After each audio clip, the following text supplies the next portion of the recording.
Olá pessoal, vamos iniciar com a nossa primeira aula de acionamentos elétricos.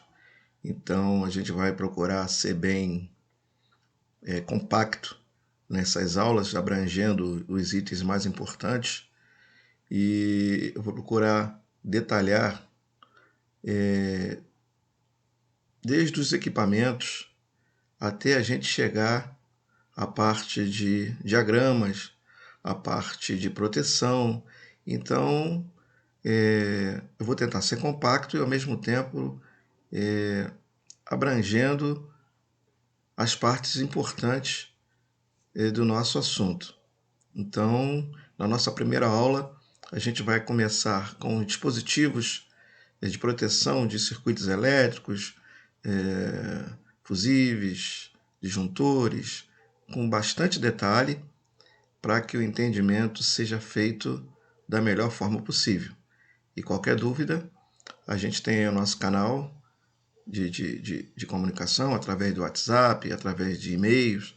Então, a intenção é não passar nada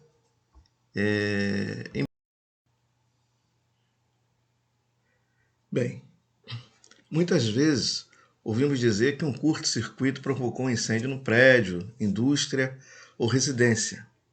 Isso poderia ser evitado se os circuitos elétricos desses lugares estivessem protegidos por componentes de proteção devidamente especificados.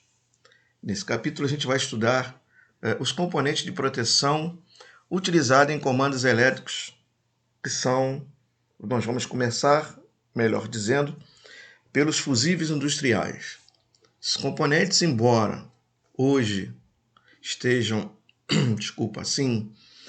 entrando em desuso, sendo mais utilizado os disjuntores magnéticos ou termomagnéticos, mas é de suma importância que nós conheçamos também os fusíveis, até porque ainda encontramos muitos e muitos circuitos onde são utilizados os fusíveis e precisamos entender o princípio do seu funcionamento. Então vamos lá? Ok. Bom, o fusível é um componente elétrico de proteção com a função de interromper a circulação da corrente elétrica mediante um curto-circuito ou uma sobrecarga de longa duração. Esse componente é composto basicamente de um corpo de material isolante, normalmente porcelana, e dois contatos externos para conexão ao circuito. Um elemento metálico chamado de elo fusível responsável pela interrupção da circulação da corrente no circuito. Esse elo fica hermeticamente fechado e envolvido por areia de quartzo, com a finalidade de interromper o arco voltaico que surge no momento da queima do fusível. Então, vamos dar uma olhadinha na figura. Primeiro vamos entender e estudar aqui o fusível chamado de NH. Então, os dois especificamente utilizados em comandos elétricos são os fusíveis de NH e os fusíveis de AZ. Então vamos começar pelo NH. Como vocês podem ver aqui na figura, nós temos os contatos externos, que são sobrepostos nas bases, as bases fixas, Queremos ver logo a seguinte. E o corpo de porcelana, que é a parte externa, o elo fusível, que é a parte metálica interna, o fio indicador de queima, que geralmente aqui em cima tem uma espoleta, que ela sinaliza quando esse fusível abriu, e areia, que é justamente para interromper o arco voltaico no momento da abertura do elo fusível. Então vamos lá. Então vamos observar aqui os dois modelos ainda utilizados em alguns circuitos de comandos elétricos. Então temos aqui o fusível NH, de acordo com essa figura que nós observamos anteriormente, a base, né? A base fixa. Esse fusível é inserido nessa base e, de acordo com a corrente pré-estabelecida, existe inclusive NH para 63 amperes, 100 amperes, correntes diversas. Agora, uma das particularidades é que esse fusível NH ele é utilizado exclusivamente, podemos dizer assim, para potência, para circuitos de alimentação, para circuitos de força. E o fusível diazed, ele pode ser utilizado tanto para circuito de potência, como também para comando, para corrente bem mais baixa.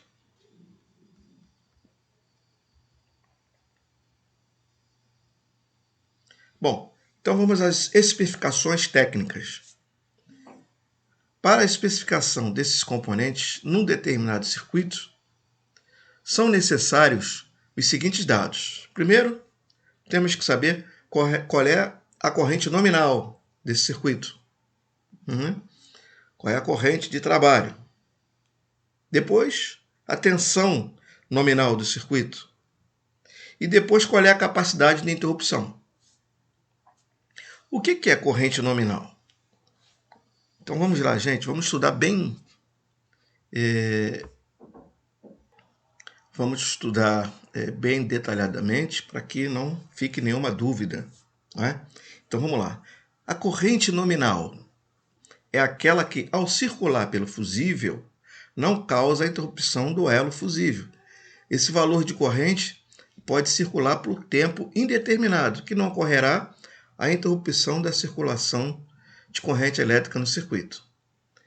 Depois, o valor especificado de tensão nominal. Bom, essa tensão nominal vai determinar a tensão máxima que o fusível pode ser submetido para operar sem causar danos à sua isolação. E aí, nós temos a capacidade de interrupção. Determina o valor máximo da corrente de curto-circuito que o fusível é capaz de interromper trabalhando na tensão nominal. Tá? Então, nós temos a tensão nominal, que é aquela tensão que vai trabalhar o circuito, ou melhor, desculpa, a corrente nominal, que é aquela corrente máxima que o circuito vai suportar em trabalho ininterrupto.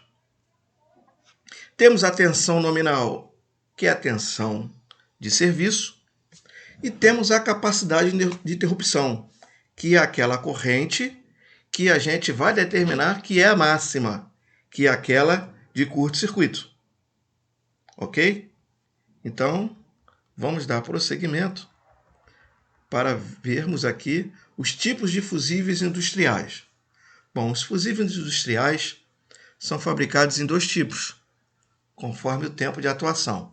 Nós temos o fusível de atuação rápida ou atuação retardada. Os fusíveis de ação rápida, eles são utilizados onde a corrente do circuito, em todos os momentos, é inferior ao valor da corrente nominal, e qualquer sobrecorrente deve ser interrompida imediatamente, como, por exemplo, circuitos eletrônicos resistivos. Se nós fizermos uma comparação com os disjuntores que usamos mais frequentemente, poderemos colocar aí como uma curva B. Curva B é aquela que os fusíveis são mais rápidos, que os disjuntores também são mais rápidos no desarme. Agora, já os fusíveis de ação retardada são aqueles que, quando submetidos a uma sobrecorrente, só vão atuar se essa sobrecorrente prevalecer por alguns segundos. Ok? Esse tipo de fusível é recomendado para a proteção de circuitos sujeitos a sobrecargas periódicas, como, por exemplo, circuitos com motores e capacitores. Então, fazendo uma comparação com os disjuntores, podemos dizer que esses fusíveis de ação retardadas são bem parecidos com os disjuntores que hoje nós utilizamos como curva C. ok? Então, desta forma, os fusíveis industriais são utilizados somente como dispositivo de proteção contra curto-circuito nas redes dos circuitos elétricos industriais. Para a proteção contra a sobrecarga, são utilizados outros componentes que vamos estudar mais à frente. Então, vamos lá. Fusíveis são utilizados para protegerem os circuitos contra curto-circuito. Ok? Bem. Bom, então vamos lá. Vamos estudar agora os fusíveis diazed, ainda bastante encontrado em alguns circuitos industriais. Eles são construídos com um corpo cilíndrico, como podemos ver aqui na figura. Esse corpo cilíndrico, geralmente em cerâmica, e em que no próprio fusível a gente vê aqui a corrente, né, de serviço, aquela corrente nominal, e a tensão máxima de trabalho. Para facilitar a identificação da corrente nominal do fusível, quando ele está em operação em um circuito, o indicador de queima apresenta uma cor, que define a sua corrente nominal. Então a gente identifica geralmente o fusível pelas cores. Então, na tampinha superior do fusível, a gente tem uma cor que é relacionada à sua corrente nominal. Então, por essa tabelinha aqui, a gente percebe que a tampinha de cor rosa, 2 amperes, marrom, 4 amperes, verde, 6 amperes, vermelho, 10 amperes, cinza, 16 amperes, azul, 20 amperes e amarelo, 25 amperes. Então, é uma tabela, né, de cores específicas, atrelando a corrente nominal às cores de acordo com a fabricação. E para conectar o fusível ao circuito, nós precisamos de alguns acessórios, que são base, parafuso de ajuste, anel de proteção e tampa. Então vamos olhar aqui a foto relativa a essas partes do corpo, digamos assim, de base e fusível. Então nós temos tampa de proteção, o fusível, anel, parafuso de ajuste e base. O parafuso de ajuste obedecem à mesma cor relativa ao fusível. Por quê? Porque a conexão do fusível, ele tem que casar ali bem certinho no parafuso de ajuste. Esse parafuso de ajuste obedece a uma coloração idêntica ou até parecido à corrente do fusível. Conforme a gente tem aqui, a base tem como finalidade alojar o fusível. O parafuso de ajuste deve ter a mesma especificação do fusível e não permitem que seja colocado fusíveis com correntes nominais acima do especificado no circuito. O anel de proteção isola a parte metálica energizada da base e a tampa é o elemento que permite a colocação e retirada do fusível sem ter o contato humano com as partes energizadas do conjunto. Pode-se ainda ser utilizada uma proteção adicional ao conjunto. A cobertura a seguir da foto ainda pode ser encontrada em alguns circuitos, né? Que é essa proteção ainda aqui para evitar um contato. Bem, agora esmiuçando aqui os fusíveis NH, pela sua foto construtiva, né, observamos aqui a figura, onde você tem as partes de contato, as duas partes de contato, na frente tem os valores, e aqui nós temos ainda a base, né, nós denominamos base para fusíveis NH, e aqui uma chave que seria um saca fusíveis, né? Então a gente utiliza um punho que é para a gente alojar o fusível nesse punho, colocar ou retirar da base. Então, novamente aqui com a parte construtiva do fusível NH. Então, existe aqui uma curva que agora não convém estudarmos. Bom, aí vamos à frente, agora falar de chaves seccionadoras. Tá? Então, chaves seccionadoras manuais são componentes eletromecânicos utilizados para manobras de motores elétricos. Através de um sistema mecânico acionado manualmente pelo operador, contatos elétricos mudam de posição, desligando ou comutando o posicionamento desses contatos. Desta forma, é possível ligar e desligar o motor, inverter o sentido de rotação, mudar a velocidade ou até mesmo criar um sistema de partida. Então, aqui tem uma chave que hoje em dia também podemos dizer que poucos são utilizadas, mas nem por isso devemos deixar de aprender e entender como funciona. Lembrando que partida de motores AC com chave só é permissível para motores de baixa potência. Motor com potência, podemos dizer assim, acima de 5 cavalos, requer um sistema com a partida compensada, com a partida reduzida. Então, uma chave desse tipo não comporta partida de motores de grande potência. Geralmente, essas chaves são utilizadas ou eram ainda utilizadas em torno mecânico, né, que faz aquela reversão para um lado e inversão para o outro, sem a necessidade da utilização de contatoras. Contatoras a gente vai estudar mais um pouquinho à frente. Então vamos lá. O seu funcionamento mecânico está baseado na utilização de cames. O que é cames, gente? Cames são os contatos internos, acionado por um sistema rotativo. Quando o operador aciona o manípulo, né? Manípulo é essa pecinha que está aqui. Esses cames acionam os contatos elétricos e mudam suas posições. As especificações técnicas são a mesma. A gente precisa saber qual é a corrente nominal, a tensão de serviço e a tensão de isolação. É a tensão máxima que a chave seccionadora pode ser submetida sem causar danos à sua isolação. E quanto ao tipo de operação, né? Se vai operar com carga ou se vai operar em vazio. Então, a gente já subdivide as chaves seccionadoras em trabalhos com carga e trabalho sem carga. Os de trabalho com carga têm seu mecanismo projetados para uma interrupção de linha. Né? Quer dizer, o motor trabalhando, a gente vai lá e zera, para o motor, joga para um lado, joga para o outro, sob carga.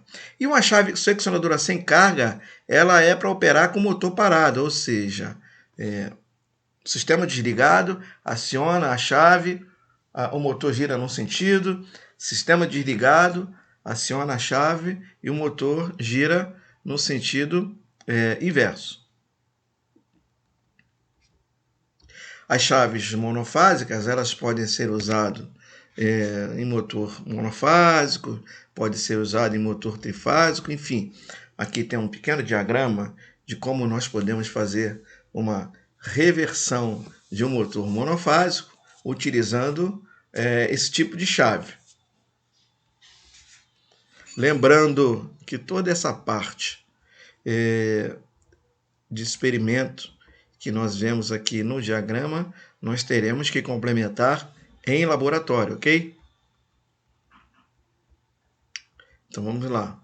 Vamos passar dessa fase. Vamos adiante. Aqui se fala muito sobre essas chaves reversoras. Bom, falando um pouquinho sobre chave reversora estrela-triângulo. A chave reversora estrela-triângulo tem como funções básicas ligar, desligar, alimentar o motor na ligação estrela-triângulo. Bom, a seguir a gente vai aqui dar uma olhadinha numa chave estrela-triângulo, que também agora, eu não quero passar isso para vocês agora, que a minha ideia é começar exclusivamente por comandos, tá? Vamos passar primeiro para a gente fazer o comando, para depois chegarmos ao circuito de força. Não adianta a gente aprender circuito de força primeiro, o que é uma chave triângulo, o que é uma chave reversora, partida com soft starter, partida com inversor de frequência, se nós não aprendemos primeiro o comando elétrico. Então, primeiro a gente tem que entender os componentes, que é o proposto na aula de hoje, para a gente poder entender o funcionamento do comando, para depois partirmos para o circuito de força ou potência. Bom, então vamos lá. É interessante quando a gente observa uma pessoa ligar e comandar uma máquina enorme, né, acionando um pequeno botão. Isso é possível e ocorre em toda a planta industrial automatizada por um comando elétrico, por meio de botões de comando. Esses equipamentos são pequenos, muito simples. Quando analisado a estrutura construtiva, mas tem um papel muito importante nos circuitos. Então, toda planta, né?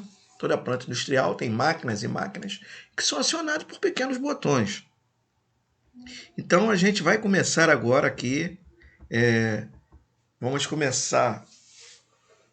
Parece redundância, né? Mas vamos começar do início realmente. Então, primeira coisa, botões de comando. Vamos lá. Os botões de comandos ou botoeiras são equipamentos de comandos elétricos com a finalidade de enviar um sinal elétrico para o acionamento de um equipamento ou interrupção de um circuito de comando. O acionamento dos botões de comando deve ser feito sempre por um operador. Então aqui temos uma foto, né, de exemplo de um botão. Então temos aqui botões de pulso ou de impulso e botão com retenção. Então a gente já começa a ver aqui uma diferença.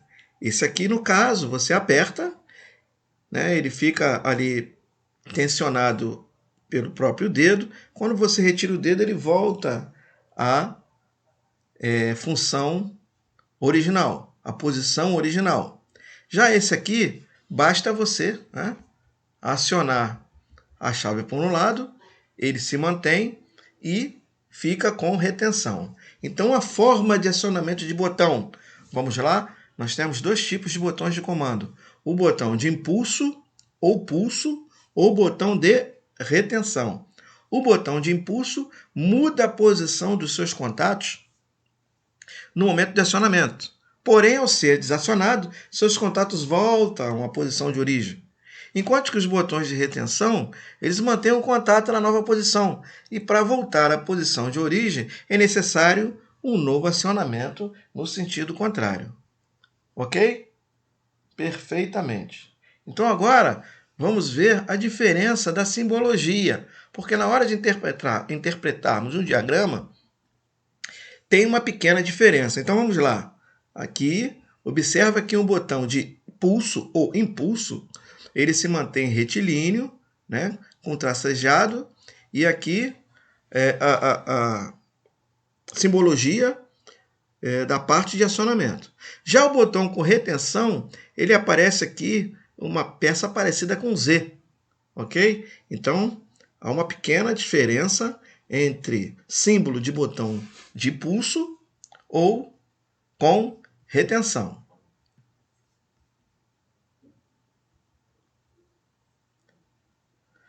Acionamento desses botões pode ocorrer de várias formas. Pode ser pulsador simples, pulsador tipo cogumelo, comutador por chaves. Aqui a gente tem alguns, né? Por exemplo, cogumelo, que são utilizados em emergência, acionamento por chave, que são utilizados em medida de segurança, ou seja, você ligou, desligou, levou a chave consigo, ninguém consegue mais acionar. Temos aqui o de impulso e temos aqui o de retenção.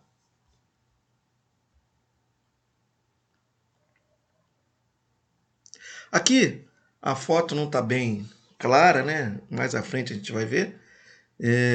A gente tem sempre os contatos representados. Se vocês observarem aqui, gente, isso é uma norma que muitas vezes muda de fabricante, principalmente quando os botões são importados, tá? Mas para ABNT, né, a Associação Brasileira de Normas Técnicas, uma das normas que a gente sempre segue é que contato normalmente aberto, o primeiro número em cima termina em 3 e 4. Por exemplo, 3 e 4, aberto. 13 e 14, aberto. 23 e 24, aberto. 33 e 34, aberto. Assim sucessivamente. Ok? Agora, quando o contato terminar em 1 e 2, 1 e 2, normalmente fechado. 11 e 12, normalmente fechado. 21, 22, normalmente fechado. 31, 32, normalmente fechado. Assim sucessivamente. Isso significa que, quando a gente fala normalmente fechado, é a chave no seu estado de repouso. Ou seja, a chave está assim, ninguém está funcionando o botão. Então, qual é o estágio dos contatos 3 e 4? Normalmente aberto. Se eu pegar aqui o multímetro, né, ou o ohmímetro, e medir continuidade de 3 e 4, não vai dar continuidade. Por quê? O contato está normalmente aberto. Agora, se eu pulsar esse botão aqui, o que acontece com 3 e 4? De aberto ele vai passar a ser fechado. O mesmo acontecendo com 1 e 2. 1 e 2 é um contato normalmente fechado. E se eu pulsar esse botão aqui, o que acontece com o I2? Ele vai passar a ser aberto. Então, a nomenclatura normalmente significa no momento do repouso do botão, ok? E essa regrinha aqui que nós podemos usar na grande maioria dos fabricantes brasileiros ou até mesmo internacionais que seguem aproximadamente a mesma regra da AMNT, e quando a gente também for traçar os nossos diagramas, sempre utilizar finais 3 e 4 para contatos abertos, finais 1 e 2 para contatos fechados. Ok? Então vamos lá. Agora, chaves fim de curso, né? A chave fim de curso nada mais, nada menos do que um interruptor acionado mecanicamente. É muito utilizado em sistemas industriais. Então, a função principal deste componente é avisar o comando que determinada situação foi alcançada. Por exemplo, se você colocar uma chave fim de curso desse modelo aqui atrás de uma porta. Então, toda vez que essa porta estiver fechada, você vai acionar esse êmbolo que tem aqui e aqui dentro vai haver a comutação dos contatos, da mesma forma que ocorre com aquele botão que nós vimos anteriormente. Então, isso aqui nada mais, nada menos do que uma botoeira, digamos assim, acionada não por dedo, mas por um contato mecânico. Por exemplo, uma porta de um forno. Você só quer dar a oportunidade desse forno ligar quando a porta estiver fechada. Nas máquinas de lavar, por exemplo, a gente percebe que a máquina só funciona quando a porta está fechada. Isso graças a um sensor, né, que nós chamamos que isso aqui é um sensor mecânico. E agora, o nosso objeto de estudo aqui é a chave fim de curso. Então, essa é a intenção da chave fim de curso. Vamos observar ela aqui internamente. Então, ela tem um bloco de contato, onde a parte mecânica, conforme os exemplos que eu citei, uma porta, um forno, uma máquina de lavar, qualquer equipamento que vocês queiram sinalizar que estejam fechado ou aberto para dar prosseguimento a um processo de automação, certo? Então, observa aqui internamente, nós temos dois contatos. Nós temos aqui, olha aqui, 13 e 14. Quando a gente olha aqui o 13 e 14, já temos a noção de que ele é um contato normalmente aberto. Concordam? Olha só, a chave fim de curso está em repouso, não é isso? Ninguém está tocando nela. Então aqui, nesse parafuso daqui para cá, se eu pegar o nosso ohmímetro, né? Aquele aparelhinho para a gente perceber se há continuidade ou não. Quando eu coloco uma ponteira aqui e outra ponteira aqui, o que acontece? Nada. No momento que eu empurro, né, esse sensor aqui, essa mola. Quando eu empurro, o que vai acontecer? 13, 14, fecha. E esse outro aqui, opa, 21, 22, olha aí, terminando 1 e 2. Então significa que é um contato normalmente fechado. Porque sem atuar aqui, se eu colocar o nosso ohmímetro aqui, uma ponteira e outra ponteira, lógico que eu vou ver que está havendo continuidade. Então 21, 22 é normalmente fechado. 13, 14, normalmente aberto. Agora, no momento do impulso, o que vai acontecer com 13 e 14? Ele vai deixar de ser aberto e vai se tornar fechado. E o que vai acontecer com 21 e 22? Ele vai deixar de ser fechado e vai se tornar aberto. Isso chamamos de comutação de contatos. Ok? Eu acho que ficou bem entendido. Então, essa é a finalidade das chaves fim de curso. Aqui existem vários modelos de chaves fim de curso, como o de rolete, né, que é um sistema que tolera um contato mais brusco, pino, né, também, e a haste, que é uma haste flexível que pode ser usada numa coisa mais sofisticada. Então, para cada tipo de automação, para cada tipo de comando que formos montar, é interessante utilizar a chave fim de curso, se for o caso, da forma mais adequada mecanicamente ao processo. Então, vamos à frente? Então, vamos lá. Vamos a sinalizadores. Pessoal, sinalizadores são equipamentos de comandos elétricos super importantes. Eles têm a finalidade de sinalizar uma ocorrência, um status, um momento de um equipamento ou de uma máquina. E os sinalizadores são fabricados de diversas cores e formas.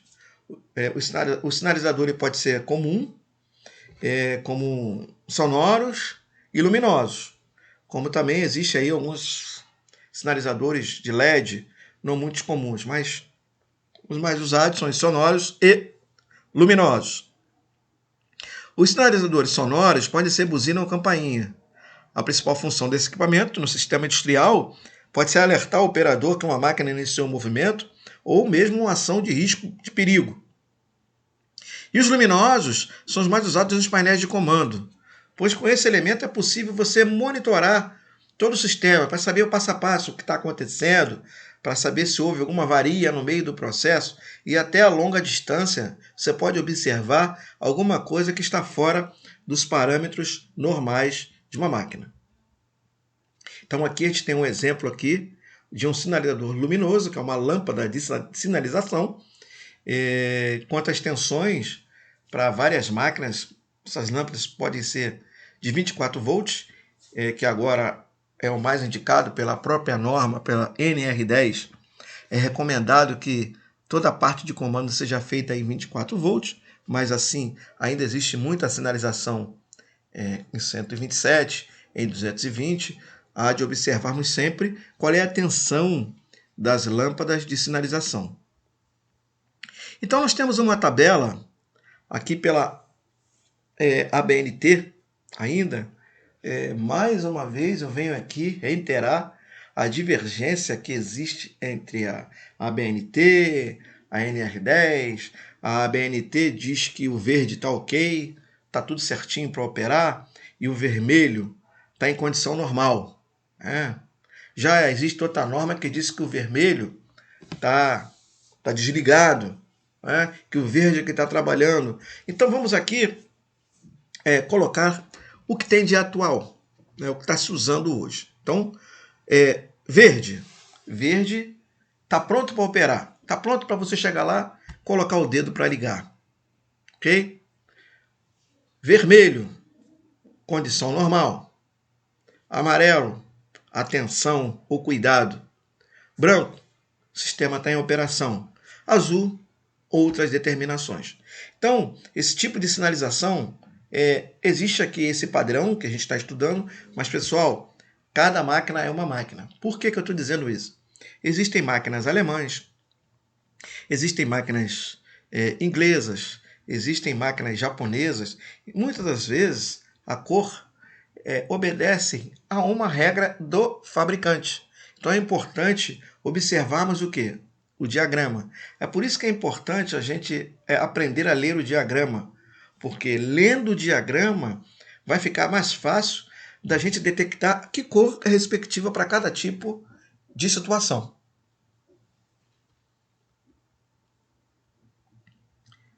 Então, passando aqui por cima dessa norma de cores, tá? Lembrando, pessoal, que nós, no caso, né, eu vou disponibilizar essa apostila para vocês. É uma apostila bastante completa, um bom material de estudo, que podemos ainda, acredito eu, se Deus quiser, no próximo mês, estarmos na sala e em laboratório para discutirmos passo a passo de cada assunto dessa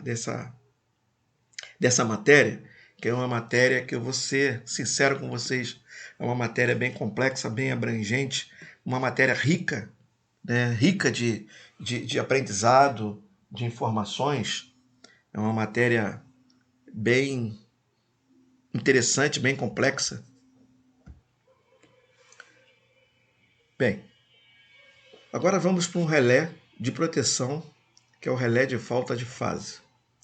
Esse relé de proteção de falta de fase é um equipamento de proteção para um sistema de comandos elétricos industriais trifásicos, pois qualquer falha na alimentação, queda de fase, falta de neutro ou assimetria entre fases, o que seria assimetria?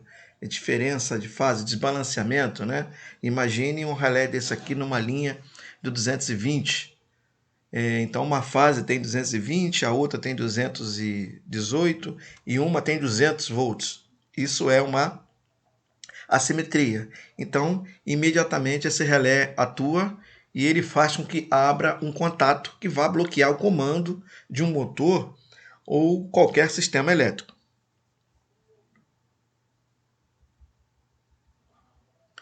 O relé de falta de fase possui terminais para a entrada das fases em neutro, né? 3 terminais do contato com o mutador de comando e um botão de ajuste de sensibilidade, de ajuste, de assimetria. A função desse relé é alertar o responsável pela manutenção do sistema que está faltando uma fase, ou está faltando um neutro, ou ainda que o sistema está desbalanceado, assimétrico, por meio de sirene ou sinalizador visual. O contato do relé de proteção de falta de fase pode ainda desligar uma máquina, como eu falei, um motor, parte do sistema ou todo o sistema. A atuação do relé do comando vai depender da lógica montada no projeto. Esse equipamento possui um contato com o mutador para ser utilizado nessa lógica. Estando tudo normal, ou seja, tensão em todas as fases, os contatos de comando permanecem na sua posição de repouso. Contatos 11 e 12, olha aí de novo a regrinha, 11 e 12, normalmente fechado. Se ocorrer uma falta de fase, o contato 11 muda de posição, abrindo com o contato 12 e fechando com o terminal 13. Vamos entender? Vamos lá. Essa aqui são os desenhos dos relés de falta de fase. Então, vamos lá. Alimentando aqui fase R, fase S e fase T. Perfeito? Então, está tudo certinho, as tensões então, estão normais, não existe a assimetria, que seria o desbalanceamento das fases, está tudo certo. Então, o que acontece? 11 e 12, normalmente fechado. Então, você pode passar aqui, fazer uma série com uma proteção de comando, por exemplo, um sistema de sirene, um sistema de alarme, perfeitamente. Aqui, ao lado, ainda tem um sistema que monitora também o neutro. Então, para que aconteça de estar tudo certinho, eu tenho, além do que eu falei anteriormente, fase R, S, T, todas elas certinhas, simetricamente balanceada, eu também tenho que ter o neutro, para eu manter o contato 11 e 12 fechado. Agora, se por acaso, desculpa aqui que eu passei um pouquinho, vamos lá. Se por acaso houver qualquer anormalidade, por exemplo, faltou a fase R, opa, 11, 12, pula para 11 e 14. Faltou a fase S, mesma coisa. Faltou a fase T, a mesma coisa. Ah, está desbalanceado. Ele pula para cá. Nessa situação aqui, além de faltar qualquer uma das três fases, ou as três estiverem desbalanceadas, faltou também o neutro, 11 para 14. Aí você abre aqui um 11, 12, que pode ser a alimentação de um comando, e você pode colocar uma lâmpada de alarme aqui, no caso, se quiser, do 11 para 14. Então, a gente fica monitorando um sistema que pode ser um painel elétrico inteiro, pode ser um motor elétrico, um comando de um motor elétrico, enfim, qualquer circuito trifásico que você queira monitorar, você pode instalar um relé de falta de fase.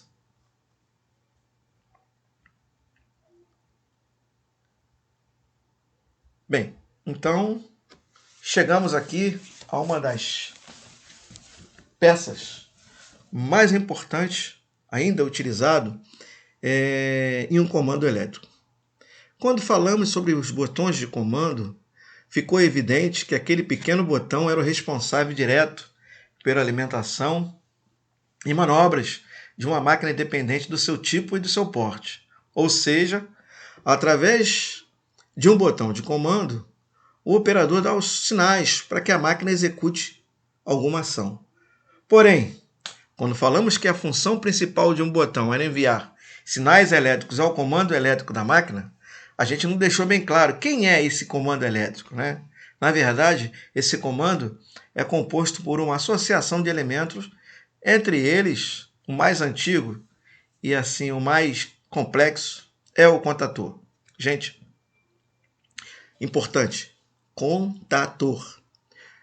Em algumas literaturas, ainda encontramos contactor.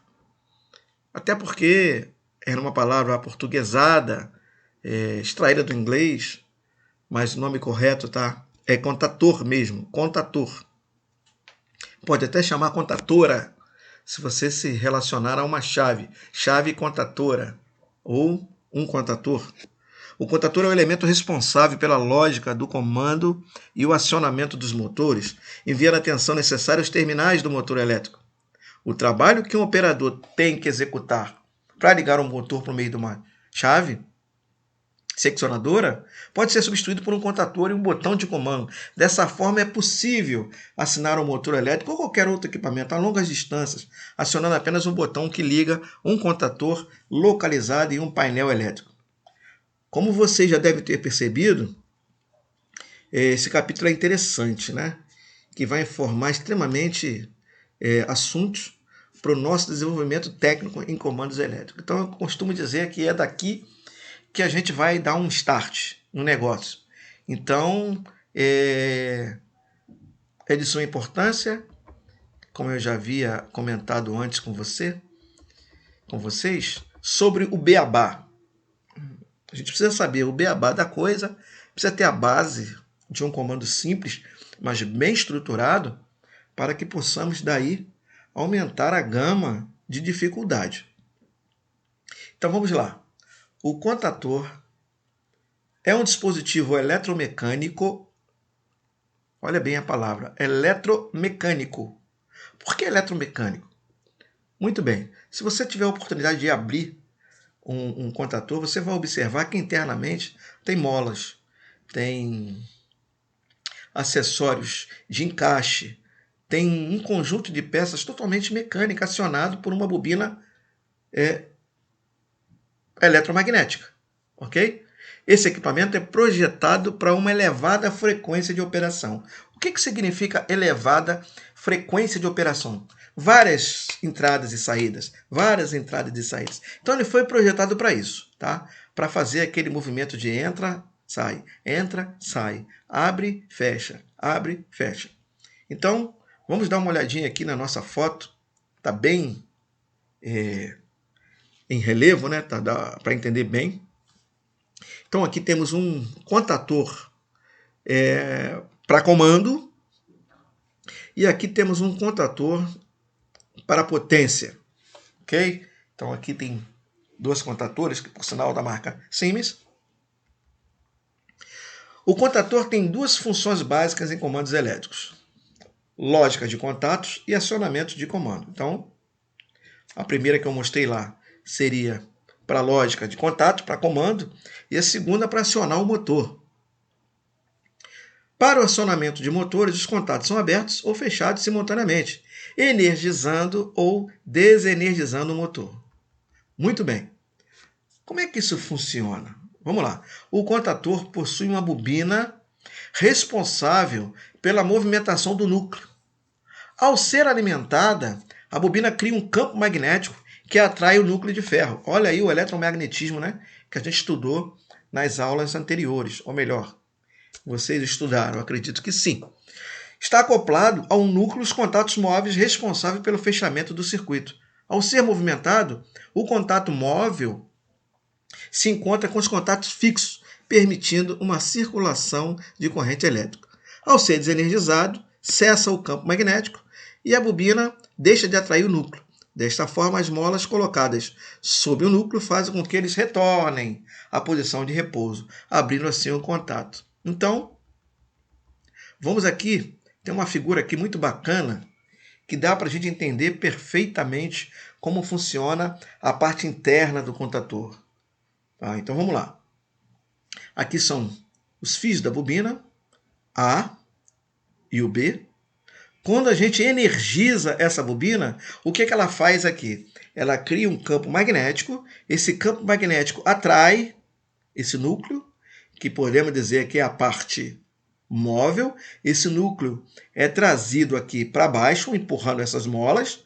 E enquanto tiver o acionamento elétrico aqui, enquanto tiver tensão nessa bobina, essa parte aqui vai estar colada na parte inferior, ou seja, vai empurrar essa mola, vai ter força suficiente para trazer a parte de cima para baixo. E o que vai acontecer com esse contato aqui? Aqui é o contato fixo, aqui também é o contato fixo, aqui é o contato móvel. Isso vai ser carregado junto com o núcleo móvel, fazendo com que fechem o contato normalmente aberto. Acredito eu que não tenha ficado dúvida. Então esse movimento é um movimento de... A outra coisa muito importante, pessoal, atracar. Pelo amor de Deus, não utilizem esse nome, atracar. Quem atraca é navio, tá? Então, quando a gente diz que é contatora, ela está energizada, ela está atuada. A contatora está atuando. Então, quando a contatora está atuando, ela está puxando os contatos móveis para baixo, né? Puxando o núcleo, fazendo com que haja continuidade dos contatos. Então, ela está atuando e não atracando. Ok? Eu acho que deu para entender bem aqui. E quando a gente desenergiza, quando a gente solta um dos lados da alimentação, ou os dois, seja como for, o que acontece? A mola vai empurrar novamente para cima. Né? A mola está empurrando. Aqui perdeu o campo magnético, porque você desenergizou a bobina. Então retorna ao normal. Então os contatos passam a ser novamente, normalmente, abertos. Eu acho que deu para entender aqui a parte mecânica da coisa, certo? Então, aqui já tem o contator ligado. Olha que interessante. Em cima, vocês observaram um contator desenergizado. E aqui embaixo, vocês observam um contator energizado, ou um contator ligado. Perfeito? Então, olha o que acontece. A bobina sofreu uma atuação elétrica, ela magnetizou a parte móvel, né? A parte móvel aqui do campo foi atraída, carregou junto os contatos e o contato aberto passou a ser fechado. Então esse é o princípio básico da parte mecânica de uma contatora. Ok? Então vamos lá. E onde é que eu posso usar esse contator? A utilização desses contatores pode ser em sistemas industriais, comando à distância, ele tem ainda a prerrogativa de fazer alto número de manobras, ocupa pouco espaço e muito mais segurança ao operador. Para a instalação do contator é necessário que sejam observados alguns detalhes. O contator deve ser instalado de preferência na posição vertical. Não é? Muita gente acha que não, o contator tem que ser na horizontal. Não, o ideal é ele trabalhar na posição vertical. Locais que não estejam sujeitos a muitas trepidações. A categoria de emprego é um código normalizado que define cada tipo de carga que o contator vai acionar. É importante a gente saber o que nós vamos empregar no contator. Se nós vamos colocar resistência, se nós vamos colocar motores, se nós vamos colocar sistema que vai ficar entrando e saindo, ou se vai ficar um sistema fixo por bastante tempo. Então, daí nós vamos entrar em exemplos de utilização. Então, o que seria exemplo de utilização? Nós chamamos de categoria de empregos de um contator. Então, essa categoria de emprego vem pela simbologia AC. Tá? Então, AC1. Se você vai trabalhar com carga resistiva pura, por exemplo, você vai utilizar um contator para comandar uma estufa. Então, você vai trabalhar com categoria AC1, que é uma carga resistiva, uma carga de resistência. Ah, mas eu vou trabalhar com motor de anel sem frenagem por conta corrente. Vou utilizar o AC2. Ah, eu vou partir motor de indução tipo gola de esquilo, AC3. Ah, eu vou trabalhar com manobras intermitentes, aquele com entra, sai, entra, sai, entra, sai, entra, sai. Vou trabalhar com AC4. Ah, vou trabalhar com carga não indutiva. Vou trabalhar com carga capacitiva, DC1, ou então motores de derivação, partida e desligamento durante a rotação, DC2, ou seja, para cada tipo de manobra, para cada tipo de trabalho, a gente vai utilizar determinada categoria de emprego. Desde então, posso lhes assegurar que 90% da utilização são em AC3, são os que mais utilizamos no mercado.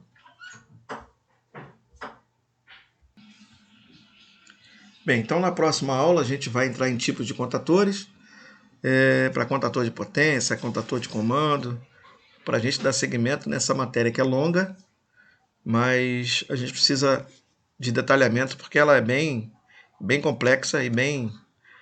não posso dizer que ela é difícil, mas ela requer um estudo mais especificado, até porque a gente vai entrar na fase de diagrama, então eu posso assegurar que cada projeto, cada detalhe, cada traço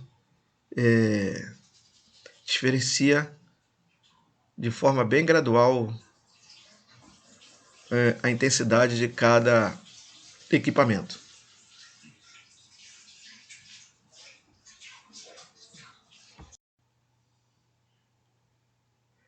Bem, muitas vezes ouvimos dizer que um curto-circuito provocou um incêndio no prédio, indústria ou residência. Isso poderia ser evitado se os circuitos elétricos desses lugares estivessem protegidos por componentes de proteção devidamente especificados. Nesse capítulo a gente vai estudar os componentes de proteção utilizados em comandos elétricos, que são, nós vamos começar, melhor dizendo, pelos fusíveis industriais. Esses componentes, embora hoje estejam, entrando em desuso, sendo mais utilizado os disjuntores magnéticos ou termomagnéticos, mas é de suma importância que nós conheçamos também os fusíveis, até porque ainda encontramos muitos e muitos circuitos onde são utilizados os fusíveis e precisamos entender o princípio do seu funcionamento. Então vamos lá? Ok. Bom, o fusível é um componente elétrico de proteção com a função de interromper a circulação da corrente elétrica mediante um curto-circuito ou uma sobrecarga de longa duração. Esse componente é composto basicamente de um corpo de material isolante, novamente porcelana, e 2 contatos externos para conexão ao circuito. Um elemento metálico chamado de elo fusível responsável pela interrupção da circulação da corrente no circuito. Esse elo fica hermeticamente fechado e envolvido por areia de quartzo, com a finalidade de interromper o arco voltaico que surge no momento da queima do fusível. Então, vamos dar uma olhadinha na figura. Primeiro vamos entender e estudar aqui o fusível chamado de NH. Né? Então, os dois especificamente utilizados em comandos elétricos são os fusíveis de NH e os fusíveis de AZ. Então vamos começar pelo NH. Como vocês podem ver aqui na figura, nós temos os contatos externos, que são sobrepostos nas bases, as bases fixas, né? Queremos ver logo a seguinte. E o corpo de porcelana, que é a parte externa, o elo fusível, né? O elo fusível, que é a parte metálica interna, o fio indicador de queima, que geralmente aqui em cima tem uma espoleta, que ela sinaliza quando esse fusível abriu, e areia, que é justamente para interromper o arco voltaico no momento da abertura do elo fusível. Então vamos lá. Então vamos observar aqui os 2 modelos ainda utilizados em alguns circuitos de comandos elétricos. Então temos aqui o fusível NH, de acordo com essa figura que nós observamos anteriormente, a base, né? A base fixa, esse fusível é inserido nessa base e, de acordo com a corrente pré-estabelecida, existem inclusive NH para 63 amperes, 100 amperes, correntes diversas. Agora, uma das particularidades é que esse fusível NH ele é utilizado exclusivamente, podemos dizer assim, para potência, para circuitos de alimentação, para circuitos de força. E o fusível de AZ, ele pode ser utilizado tanto para circuitos de potência, como também para comando, para corrente bem mais baixa.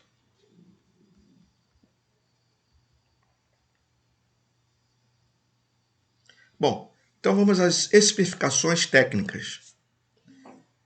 Para a especificação desses componentes num determinado circuito, são necessários os seguintes dados. Primeiro, temos que saber qual é a corrente nominal desse circuito. Qual é a corrente de trabalho. Depois, a tensão nominal do circuito. E depois, qual é a capacidade de interrupção. O que é corrente nominal? Então vamos lá, gente, vamos estudar bem. Vamos estudar bem detalhadamente para que não fique nenhuma dúvida. Né? Então vamos lá. A corrente nominal é aquela que, ao circular pelo fusível, não causa a interrupção do elo fusível. Esse valor de corrente pode circular por tempo indeterminado, que não ocorrerá a interrupção da circulação de corrente elétrica no circuito. Depois, o valor especificado de tensão nominal. Bom, essa tensão nominal vai determinar a tensão máxima que o fusível pode ser submetido para operar sem causar danos à sua isolação. E aí, nós temos a capacidade de interrupção. Determina o valor máximo da corrente de curto-circuito que o fusível é capaz de interromper trabalhando na tensão nominal. Tá? Então, nós temos a tensão nominal, que é aquela tensão que vai trabalhar o circuito, ou melhor, desculpa, a corrente nominal, que é aquela corrente máxima que o circuito vai suportar em trabalho ininterrupto. Temos a tensão nominal, que é a tensão de serviço, e temos a capacidade de interrupção, que é aquela corrente que a gente vai determinar que é a máxima, que é aquela de curto-circuito. Ok? Então, vamos dar prosseguimento para vermos aqui os tipos de fusíveis industriais. Bom, os fusíveis industriais são fabricados em dois tipos, conforme o tempo de atuação. Nós temos o fusível de atuação rápida ou atuação retardada. Né? Os fusíveis de ação rápida, eles são utilizados onde a corrente do circuito, em todos os momentos, é inferior ao valor da corrente nominal, e qualquer sobrecorrente deve ser interrompida imediatamente, como, por exemplo, circuitos eletrônicos resistivos. Se nós fizermos uma comparação com os disjuntores que usamos mais frequentemente, poderemos colocar aí como uma curva B. Né? Curva B é aquela que os fusíveis são mais rápidos, que os disjuntores também são mais rápidos no desarme. Agora, já os fusíveis de ação retardada são aqueles que, quando submetidos a uma sobrecorrente, só vão atuar se essa sobrecorrente prevalecer por alguns segundos. Ok? Esse tipo de fusível é recomendado para a proteção de circuitos sujeitos a sobrecargas periódicas, como, por exemplo, circuitos com motores e capacitores. Então, fazendo uma comparação com os disjuntores, podemos dizer que esses fusíveis de ação retardadas são bem parecidos com os disjuntores que hoje nós utilizamos como curva C. Ok? Então, desta forma, os fusíveis industriais são utilizados somente como dispositivo de proteção contra curto-circuito nas redes dos circuitos elétricos industriais. Para a proteção contra a sobrecarga, são utilizados outros componentes que vamos estudar mais à frente. Então, vamos lá. Fusíveis são utilizados para protegerem os circuitos contra curto-circuito. Ok? Bem. Bom, então vamos lá. Vamos estudar agora os fusíveis diazed, ainda bastante encontrado em alguns circuitos industriais. Eles são construídos com um corpo cilíndrico, como podemos ver aqui na figura. Esse corpo cilíndrico, geralmente em cerâmica, e em que no próprio fusível a gente vê aqui a corrente, né, de serviço, aquela corrente nominal, e a tensão máxima de trabalho. Para facilitar a identificação da corrente nominal do fusível, quando ele está em operação em um circuito, o indicador de queima apresenta uma cor, que define a sua corrente nominal. Então a gente identifica, geralmente, o fusível pelas cores. Então, na tampinha superior do fusível, a gente tem uma cor que é relacionada à sua corrente nominal. Então, por essa tabelinha aqui, a gente percebe que a tampinha de cor rosa, 2 amperes, marrom, 4 amperes, verde, 6 amperes, vermelho, 10 amperes, cinza, 16 amperes, azul, 20 amperes e amarelo, 25 amperes. Então, é uma tabela, né, de cores específicas,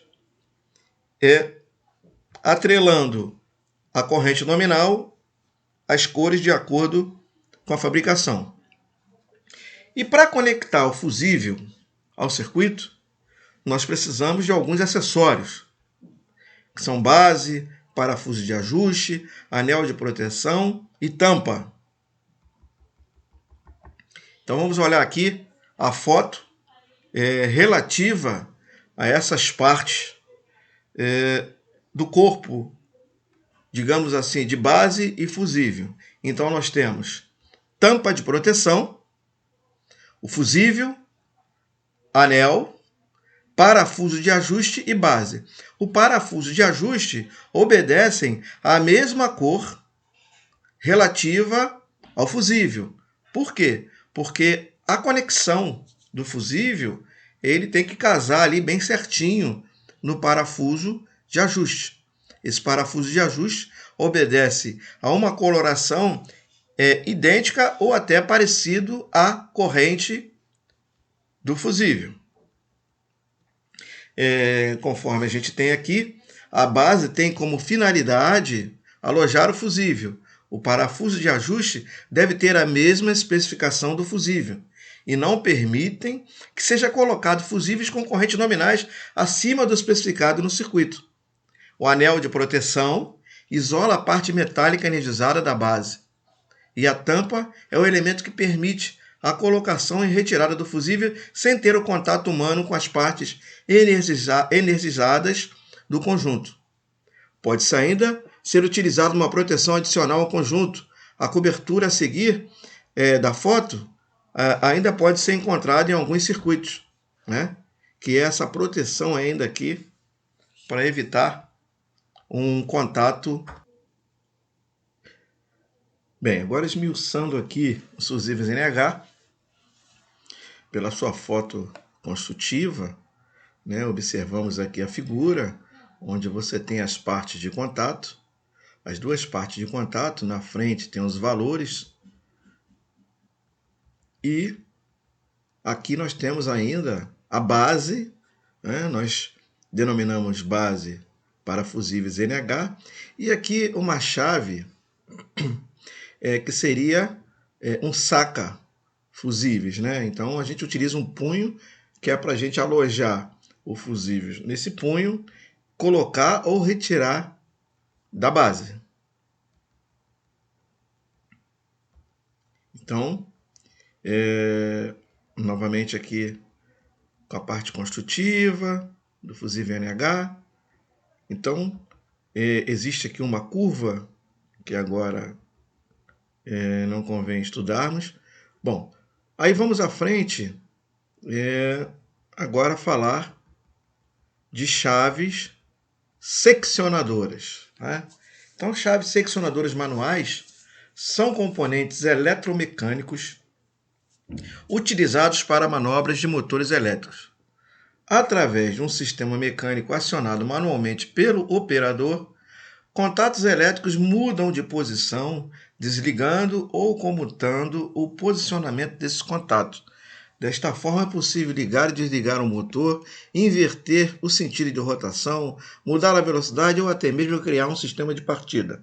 Então, aqui tem uma chave que hoje em dia também podemos dizer que poucos são utilizadas, mas nem por isso devemos deixar de aprender e entender como funciona.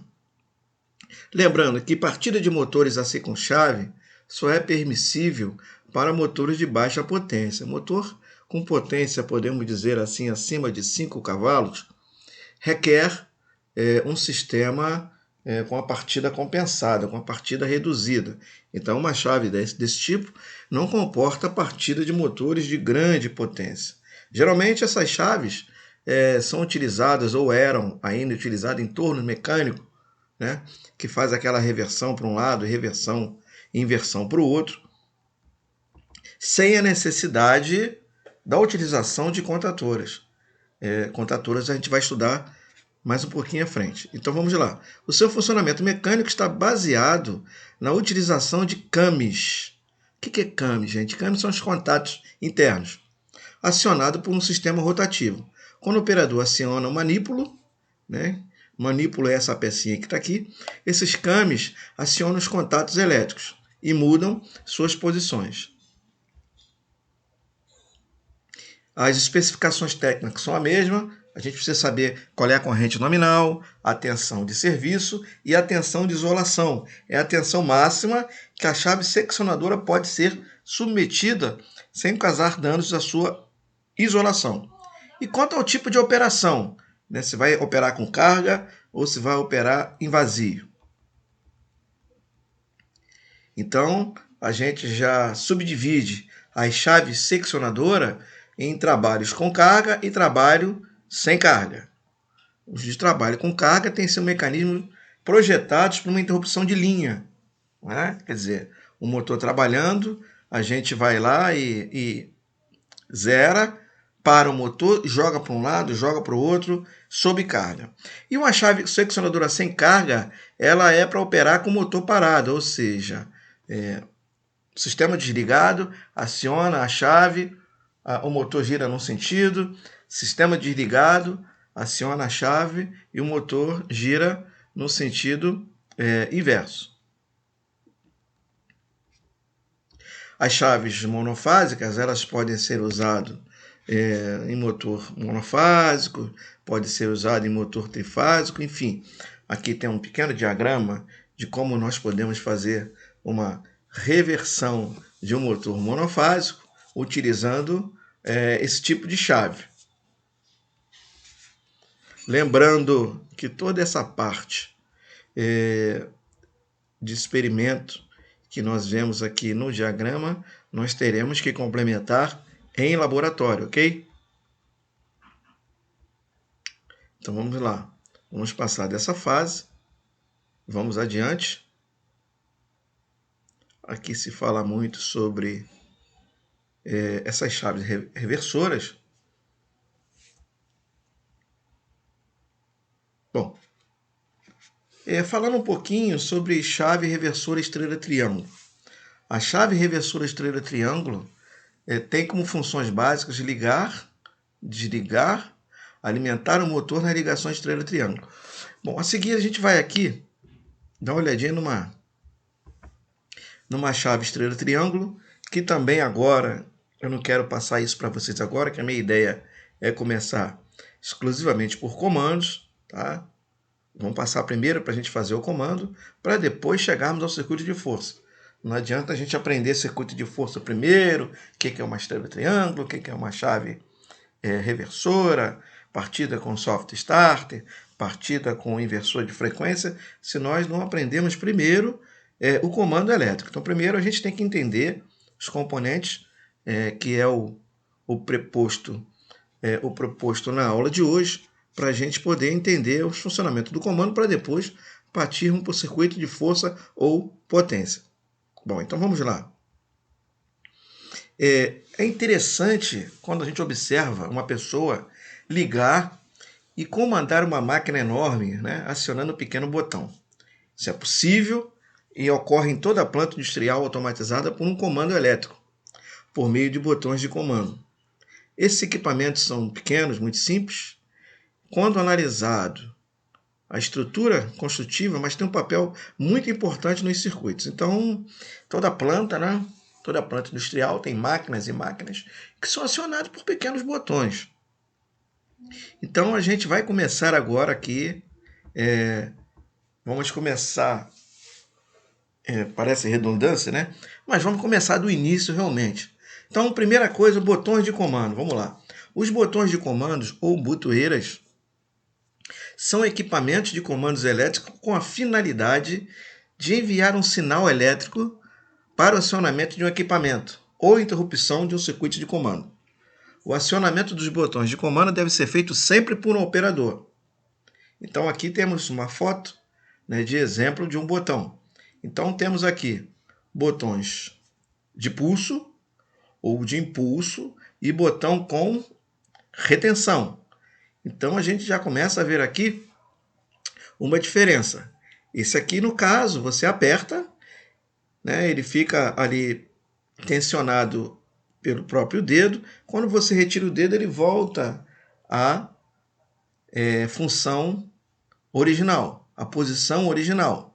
Já esse aqui, basta você, né, acionar a chave por um lado, ele se mantém e fica com retenção. Então, a forma de acionamento de botão, vamos lá, nós temos dois tipos de botões de comando. O botão de impulso ou pulso ou botão de retenção.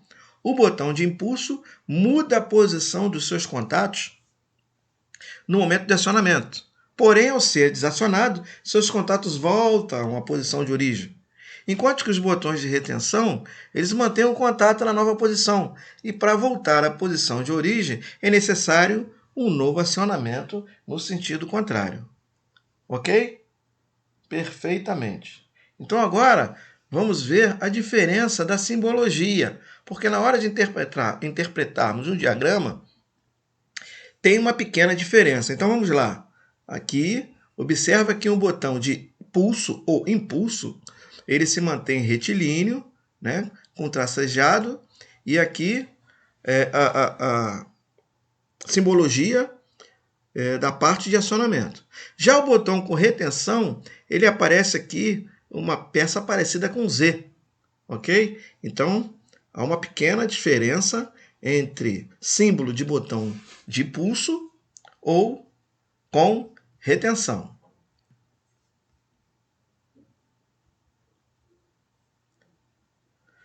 Acionamento desses botões podem ocorrer de várias formas. Pode ser pulsador simples, pulsador tipo cogumelo, comutador por chaves.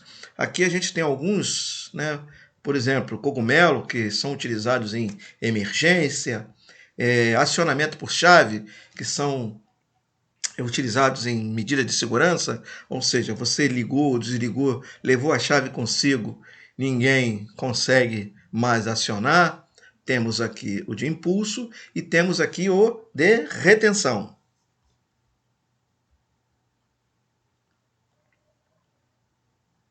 Aqui a foto não está bem clara, né? Mais à frente a gente vai ver. A gente tem sempre os contatos representados. Se vocês observarem aqui, gente, isso é uma norma que muitas vezes muda de fabricante, principalmente quando os botões são importados. Tá? Mas para a ABNT, né, a Associação Brasileira de Normas Técnicas, uma das normas que a gente sempre segue é que contato normalmente aberto, o primeiro número em cima termina em 3 e 4. Por exemplo, 3 e 4, aberto. 13 e 14, aberto. 23 e 24, aberto. 33 e 34, aberto. Assim sucessivamente. Ok? Agora, quando o contato terminar em 1 e 2, 1 e 2, normalmente fechado. 11 e 12, normalmente fechado. 21, 22, normalmente fechado. 31, 32, normalmente fechado. Assim sucessivamente. Isso significa que, quando a gente fala normalmente fechado, é a chave no seu estado de repouso. Ou seja, a chave está assim, ninguém está funcionando o botão. Então, qual é o estágio dos contatos 3 e 4? Normalmente aberto. Se eu pegar aqui o multímetro, né, ou o ohmímetro, e medir continuidade de 3 e 4, não vai dar continuidade. Por quê? O contato está normalmente aberto. Agora, se eu pulsar esse botão aqui, o que acontece com 3 e 4? De aberto ele vai passar a ser fechado. O mesmo vai acontecendo com 1 e 2. 1 e 2 é um contato normalmente fechado. E se eu pulsar esse botão aqui, o que acontece com o I2? Ele vai passar a ser aberto. Então, a nomenclatura normalmente significa no momento do repouso do botão, ok? E essa regrinha aqui que nós podemos usar na grande maioria dos fabricantes brasileiros ou até mesmo internacionais que seguem aproximadamente a mesma regra da ABNT, e quando a gente também for traçar os nossos diagramas, sempre utilizar finais 3 e 4 para contatos abertos, finais 1 e 2 para contatos fechados. Ok? Então vamos lá. Agora, chaves fim de curso. Né? A chave fim de curso nada mais, nada menos do que um interruptor acionado mecanicamente. É muito utilizado em sistemas industriais. Então, a função principal deste componente é avisar o comando que determinada situação foi alcançada. Por exemplo, se você colocar uma chave fim de curso desse modelo aqui atrás de uma porta. Então, toda vez que essa porta estiver fechada, você vai acionar esse êmbolo que tem aqui e aqui dentro vai haver a comutação dos contatos, da mesma forma que ocorre com aquele botão que nós vimos anteriormente. Então, isso aqui nada mais, nada menos do que uma botoeira, digamos assim, acionada não por dedo, mas por um contato mecânico. Por exemplo, uma porta de um forno. Você só quer dar a oportunidade desse forno ligar quando a porta estiver fechada. Nas máquinas de lavar, por exemplo, a gente percebe que a máquina só funciona quando a porta está fechada. Isso graças a um sensor, né, que nós chamamos que isso aqui é um sensor mecânico. E agora, no nosso objeto de estudo aqui é a chave fim de curso. Então, essa é a intenção da chave fim de curso. Vamos observar ela aqui internamente. Então, ela tem um bloco de contato, onde a parte mecânica, conforme os exemplos que eu citei, uma porta, um forno, uma máquina de lavar, qualquer equipamento que vocês queiram sinalizar que estejam fechado ou aberto para dar prosseguimento a um processo de automação, certo? Então, observa aqui internamente, nós temos dois contatos. Nós temos aqui, olha aqui, 13 e 14. Quando a gente olha aqui o 13 e 14, já temos a noção de que ele é um contato normalmente aberto. Concordam? Olha só, a chave fim de curso está em repouso, não é isso? Ninguém está tocando nela. Então aqui, nesse parafuso daqui para cá, se eu pegar o nosso ohmímetro, né? Aquele aparelhinho para a gente perceber se há continuidade ou não. Quando eu coloco uma ponteira aqui e outra ponteira aqui, o que acontece? Nada. No momento que eu empurro, né, esse sensor aqui, essa mola, quando eu empurro, o que vai acontecer? 13, 14, fecha. E esse outro aqui, 21, 22, olha aí, terminando 1 e 2. Então significa que é um contato normalmente fechado. Porque sem atuar aqui, se eu colocar o nosso ohmímetro aqui, uma ponteira e outra ponteira, lógico que eu vou ver que está havendo continuidade. Então, 21, 22 é normalmente fechado. 13, 14, normalmente aberto. Agora, no momento do impulso, o que vai acontecer com 13, 14? Ele vai deixar de ser aberto, vai se tornar fechado. E o que vai acontecer com 21, 22? Ele vai deixar de ser fechado e vai se tornar aberto. Isso chamamos de comutação de contatos. Ok? Eu acho que ficou bem entendido. Então, essa é a finalidade das chaves fim de curso.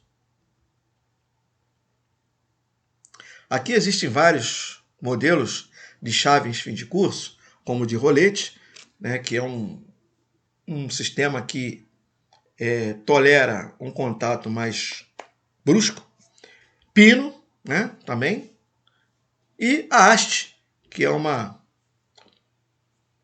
haste flexível que pode ser usada numa coisa mais sofisticada. Então, para cada tipo de automação, para cada tipo de comando que formos montar, é interessante utilizar a chave fim de curso, se for o caso, da forma mais adequada mecanicamente ao processo. Então, vamos à frente? Então, vamos lá. Vamos a sinalizadores. Pessoal, sinalizadores são equipamentos de comandos elétricos super importantes.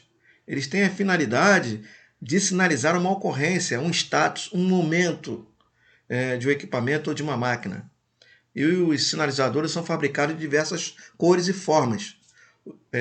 O sinalizador pode ser comum, como sonoros e luminosos.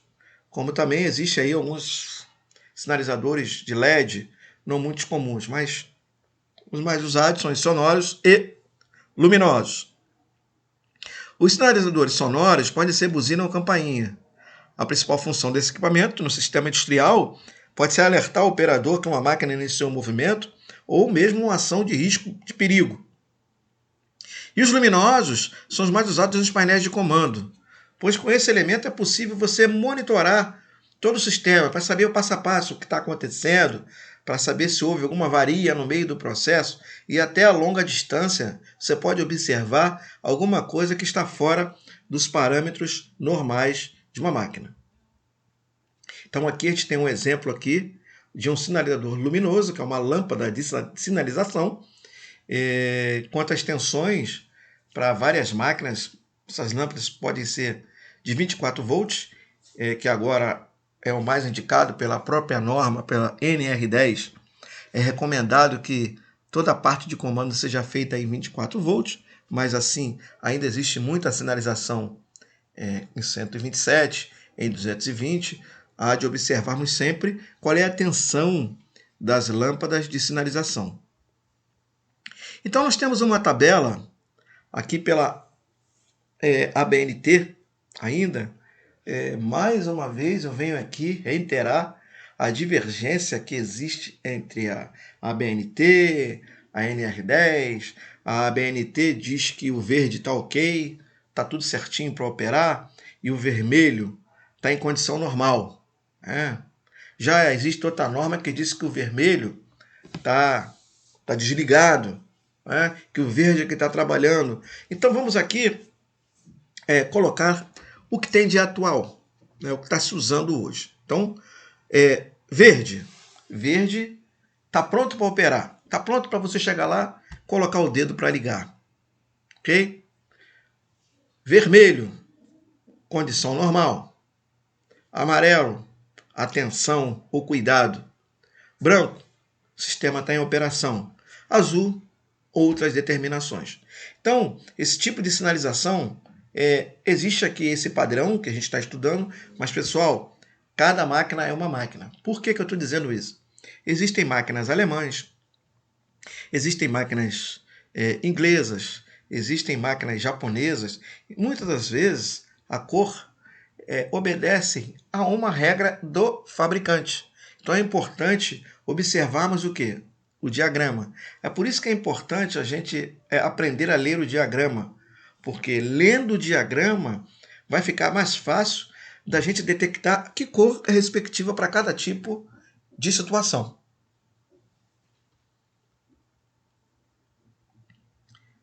Então, passando aqui por cima dessa norma de cores, tá? Lembrando, pessoal, que nós, no caso, eu vou disponibilizar essa apostila para vocês. É uma apostila bastante completa, um bom material de estudo, que podemos ainda, acredito eu, se Deus quiser, no próximo mês, estarmos na sala e em laboratório para discutirmos passo a passo de cada assunto dessa matéria, que é uma matéria que eu vou ser sincero com vocês, é uma matéria bem complexa, bem abrangente, uma matéria rica, rica de aprendizado, de informações. É uma matéria bem interessante, bem complexa. Bem, agora vamos para um relé de proteção, que é o relé de falta de fase. Esse relé de proteção de falta de fase é um equipamento de proteção para um sistema de comandos elétricos industriais trifásicos, pois qualquer falha na alimentação, queda de fase, falta de neutro ou assimetria entre fases, o que seria assimetria? É diferença de fase, desbalanceamento, Imagine um relé desse aqui numa linha de 220. Então uma fase tem 220, a outra tem 218 e uma tem 200 volts. Isso é uma assimetria. Então, imediatamente esse relé atua e ele faz com que abra um contato que vá bloquear o comando de um motor ou qualquer sistema elétrico.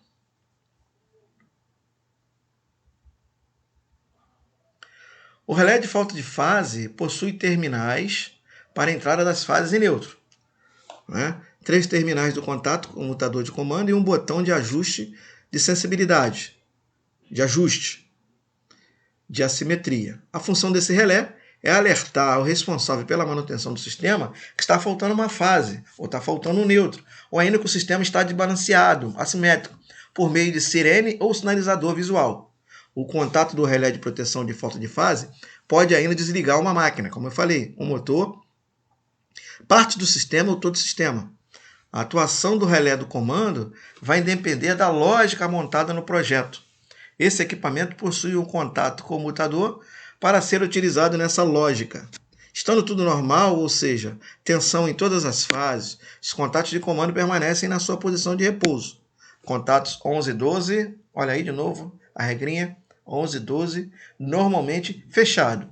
Se ocorrer uma falta de fase, o contato 11 muda de posição, abrindo com o contato 12 e fechando com o terminal 13. Vamos entender?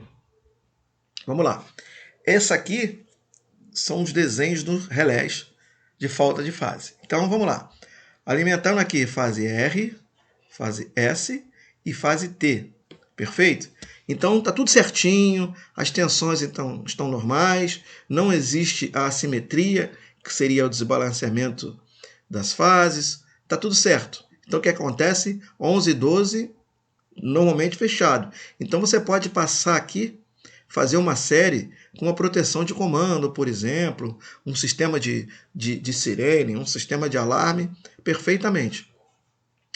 Aqui, ao lado, ainda tem um sistema que monitora também o neutro. Então, para que aconteça de dar tudo certinho, eu tenho, além do que eu falei anteriormente, fase R, S, T, todas elas certinhas, simetricamente balanceadas, eu também tenho que ter o neutro, para eu manter o contato 11 e 12 fechado. Agora, se por acaso, desculpa aqui que eu passei um pouquinho, vamos lá. Se por acaso houver qualquer anormalidade, por exemplo, faltou a fase R, opa, 11, 12, pula para 11 e 14. Faltou a fase S, mesma coisa. Faltou a fase T, a mesma coisa. Ah, está desbalanceado, ele pula para cá. Nessa situação aqui, além de faltar qualquer uma das três fases, ou as três estiverem desbalanceadas, faltou também o neutro, 11 para 14. Aí você abre aqui um 11 e 12, que pode ser a alimentação de um comando, e você pode colocar uma lâmpada de alarme aqui, no caso, se quiser, do 11 para 14. Então, a gente fica monitorando um sistema, que pode ser um painel elétrico inteiro, pode ser um motor elétrico, um comando de um motor elétrico, enfim, qualquer circuito trifásico que você queira monitorar, você pode instalar um relé de falta de fase.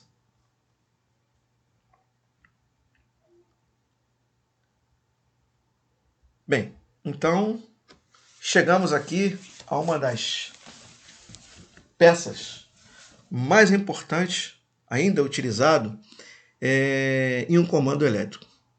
Quando falamos sobre os botões de comando, ficou evidente que aquele pequeno botão era o responsável direto pela alimentação e manobras de uma máquina independente do seu tipo e do seu porte. Ou seja, através de um botão de comando, o operador dá os sinais para que a máquina execute alguma ação. Porém, quando falamos que a função principal de um botão era enviar sinais elétricos ao comando elétrico da máquina, a gente não deixou bem claro quem é esse comando elétrico, né? Na verdade, esse comando é composto por uma associação de elementos, entre eles, o mais antigo e assim o mais complexo é o contator. Gente, importante, contator. Em algumas literaturas, ainda encontramos contactor. Até porque era uma palavra aportuguesada, extraída do inglês, mas o nome correto é contator mesmo, contator.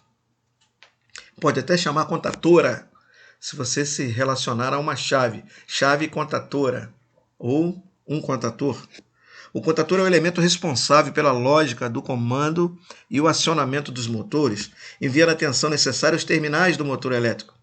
O trabalho que um operador tem que executar para ligar um motor por meio de uma chave seccionadora, pode ser substituído por um contator e um botão de comando. Dessa forma, é possível acionar um motor elétrico ou qualquer outro equipamento a longas distâncias, acionando apenas um botão que liga um contator localizado em um painel elétrico. Como você já deve ter percebido, esse capítulo é interessante, né? Que vai informar extremamente assuntos para o nosso desenvolvimento técnico em comandos elétricos. Então, eu costumo dizer que é daqui que a gente vai dar um start no negócio. Então, é de suma importância, como eu já havia comentado antes com vocês, sobre o beabá. A gente precisa saber o beabá da coisa, precisa ter a base de um comando simples, mas bem estruturado, para que possamos daí aumentar a gama de dificuldade. Então vamos lá. O contator é um dispositivo eletromecânico. Olha bem a palavra, eletromecânico. Por que eletromecânico? Muito bem, se você tiver a oportunidade de abrir um contator, você vai observar que internamente tem molas, tem acessórios de encaixe, tem um conjunto de peças totalmente mecânica acionado por uma bobina eletromagnética, ok? Esse equipamento é projetado para uma elevada frequência de operação. O que significa elevada frequência de operação? Várias entradas e saídas, Então ele foi projetado para isso, tá? Para fazer aquele movimento de entra, sai, abre, fecha. Então, vamos dar uma olhadinha aqui na nossa foto. Tá bem em relevo, né? Dá para entender bem. Então aqui temos um contator para comando e aqui temos um contator para potência, ok? Então aqui tem dois contatores, que por sinal da marca Siemens. O contator tem duas funções básicas em comandos elétricos: lógica de contatos e acionamento de comando. Então, a primeira que eu mostrei lá seria para lógica de contato, para comando, e a segunda para acionar o motor. Para o acionamento de motores, os contatos são abertos ou fechados simultaneamente, energizando ou desenergizando o motor. Muito bem. Como é que isso funciona? Vamos lá. O contator possui uma bobina responsável pela movimentação do núcleo. Ao ser alimentada, a bobina cria um campo magnético que atrai o núcleo de ferro. Olha aí o eletromagnetismo, né, que a gente estudou nas aulas anteriores, ou melhor, vocês estudaram, acredito que sim. Está acoplado a um núcleo os contatos móveis responsáveis pelo fechamento do circuito. Ao ser movimentado, o contato móvel se encontra com os contatos fixos, permitindo uma circulação de corrente elétrica. Ao ser desenergizado, cessa o campo magnético e a bobina deixa de atrair o núcleo. Desta forma, as molas colocadas sob o núcleo fazem com que eles retornem à posição de repouso, abrindo assim o contato. Então, vamos aqui, tem uma figura aqui muito bacana que dá para a gente entender perfeitamente como funciona a parte interna do contator. Tá? Então vamos lá. Aqui são os fios da bobina, A e o B. Quando a gente energiza essa bobina, o que ela faz aqui? Ela cria um campo magnético, esse campo magnético atrai esse núcleo, que podemos dizer que é a parte móvel. Esse núcleo é trazido aqui para baixo, empurrando essas molas. E enquanto tiver o acionamento elétrico aqui, enquanto tiver tensão nessa bobina, essa parte aqui vai estar colada na parte inferior. Ou seja, vai empurrar essa mola, vai ter força suficiente para trazer a parte de cima para baixo. E o que vai acontecer com esse contato aqui? Aqui é o contato fixo. Aqui também é o contato fixo. Aqui é o contato móvel. Isso vai ser carregado junto com o núcleo móvel, fazendo com que fechem o contato normalmente aberto. Acredito eu que não tenha ficado dúvida. Então esse movimento é um movimento de... A outra coisa muito importante, pessoal, atracar. Pelo amor de Deus, Não utilizem esse nome, atracar. Quem atraca é navio, tá? Então, quando a gente diz que é contatora, ela está energizada, ela está atuada.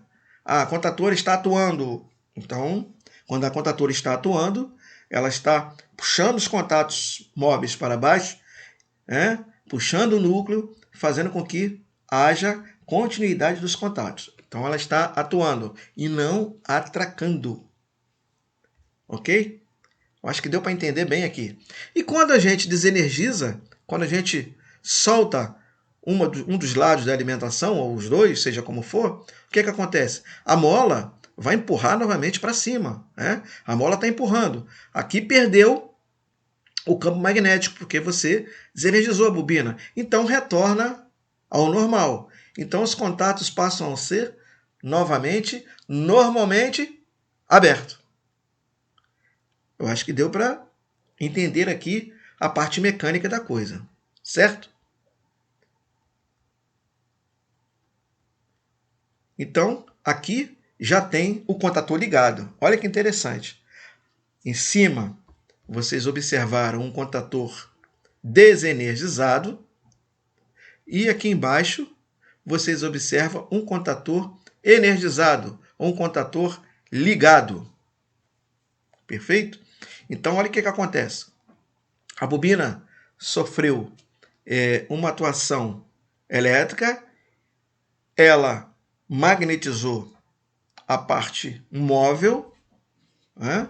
A parte móvel aqui do campo foi atraída, carregou junto os contatos e o contato aberto passou a ser fechado. Então esse é o princípio básico da parte mecânica de uma contatora. Ok? Então vamos lá. E onde é que eu posso usar esse contator? A utilização desses contatores pode ser em sistemas industriais, comando à distância, ele tem ainda a prerrogativa de fazer alto número de manobras, ocupa pouco espaço e muito mais segurança ao operador. Para a instalação do contator é necessário que sejam observados alguns detalhes. Contatores devem ser instalados de preferência na posição vertical. Muita gente acha que não, o contator tem que ser na horizontal. Não, o ideal é ele trabalhar na posição vertical. Locais que não estejam sujeitos a muitas trepidações. A categoria de emprego é um código normalizado que define cada tipo de carga que o contator vai acionar. É importante a gente saber o que nós vamos empregar no contator. Se nós vamos colocar resistência, se nós vamos colocar motores, se nós vamos colocar sistema que vai ficar entrando e saindo, ou se vai ficar um sistema fixo para bastante tempo. Então, daí nós vamos entrar em exemplos de utilização. Então, o que seria exemplo de utilização? Nós chamamos de categoria de empregos de um contator. Então, essa categoria de emprego vem pela simbologia AC. Tá? Então, AC1. Se você vai trabalhar com carga resistiva pura, por exemplo, você vai utilizar um contator para comandar uma estufa. Então, você vai trabalhar com categoria AC1, que é uma carga resistiva, uma carga de resistência. Ah, mas eu vou trabalhar com motor de anel sem frenagem por conta corrente. Vou utilizar o AC2. Ah, eu vou partir motor de indução tipo gola de esquilo, AC3. Ah, eu vou trabalhar com manobras intermitentes. Aquele com entra, sai, entra, sai, entra, sai, entra, sai. Vou trabalhar com AC4. Ah, vou trabalhar com carga não indutiva. Vou trabalhar com carga capacitiva, DC1. Ou então, motores de derivação, partida de desligamento durante a rotação, DC2. Ou seja, para cada tipo de manobra, para cada tipo de trabalho, a gente vai utilizar determinada categoria de emprego. Desde então, posso lhes assegurar que 90% da utilização são em AC3, são os que mais utilizamos no mercado.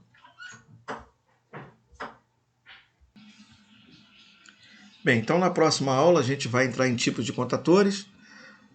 para contator de potência, contator de comando, para a gente dar seguimento nessa matéria que é longa, mas a gente precisa de detalhamento porque ela é bem complexa e bem.